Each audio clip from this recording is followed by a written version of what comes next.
Jason Isaacs was the perfect Lucius Malfoy, and as both a man and an actor, he's been a fantastic ambassador for the Harry Potter legacy. But on this occasion, he's wrong.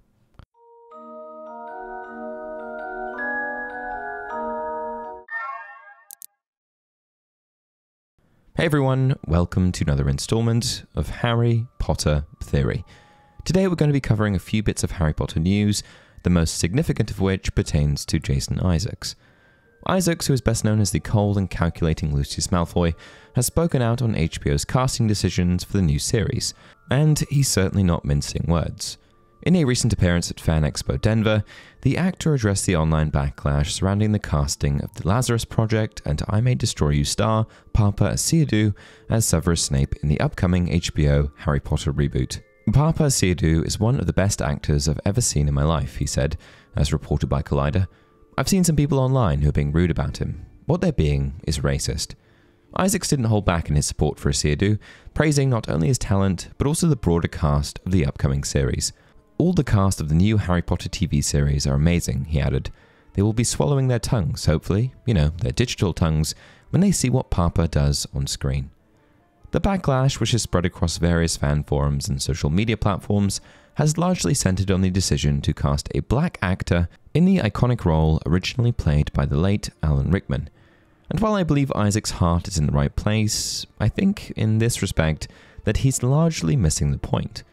No one thinks he's a bad actor. In fact, I haven't seen one single person say that. What fans are saying, and what Jason Isaacs seems to overlook, is that this controversy isn't rooted in a rejection of Papa Siyadu's talent. It's about how HBO has handled the messaging around this reboot. In their official press release, HBO promised a faithful adaptation of the books, one that would honor the source material and bring J.K. Rowling's original vision to life in greater detail than ever before. And that's the core of the issue. While nearly every other casting decision appears to align with the physical descriptions from the books, and in many cases is even more accurate than the original films, Siyadu's casting as Snape stands out. Not because of his talent or credentials, but because it directly contradicts the show's promise of faithfulness. To be clear, this isn't about skin color. It's about consistency. If HBO had marketed this as a creative reimagining, like The Cursed Child, the backlash would have looked very different.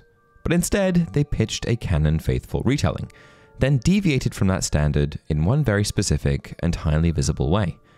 And that inconsistency has turned one casting choice into a lightning rod. It doesn't help that, aside from Snape, nearly every other character has reportedly been cast in a way that closely resembles their literary descriptions, which only makes the Snape choice feel more jarring. So when Isaacs calls fans racist for pushing back, it not only misses the point, it risks alienating fans who do want to support the series, but who also feel misled by its branding. Many of these fans have been burned by adaptations that promised faithfulness and then delivered something else entirely. They just want the story they were told to expect. Calling them a bunch of racists isn't helping the situation.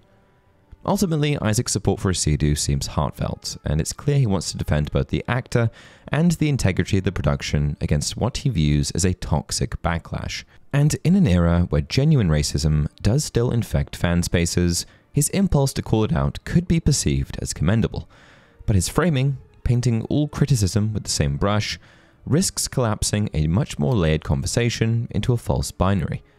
Because the truth is, there's a difference between criticizing who was cast and why that casting feels out of sync with the show's stated goals.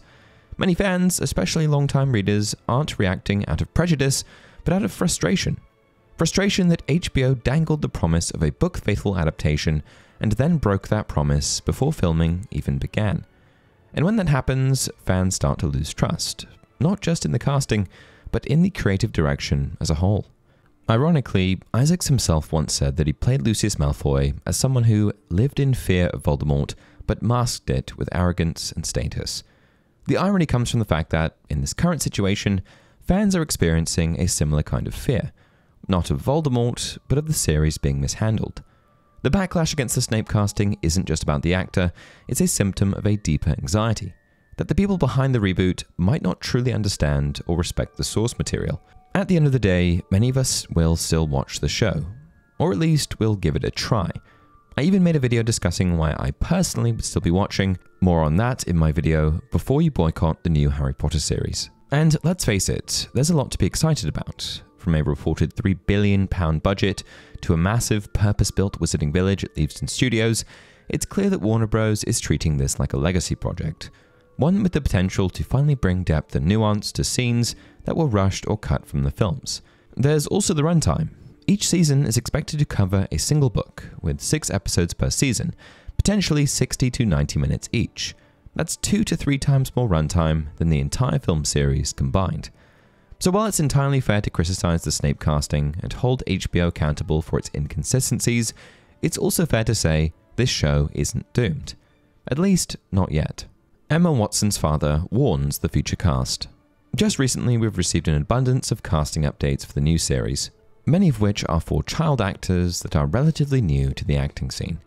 But while HBO prepared to launch a brand new generation of young actors into the global spotlight, the father of original Hermione Granger actress Emma Watson has spoken out, and his message is equal parts supportive and sobering. Chris Watson, speaking with Times Radio, offered a few words of wisdom to the families of the 3 newcomers cast as Harry, Ron, and Hermione. He knows better than most what's in store. After all, his own daughter's life was transformed overnight when she was cast in the original films. And according to him, it wasn't just Emma's life that changed, it was the entire family's.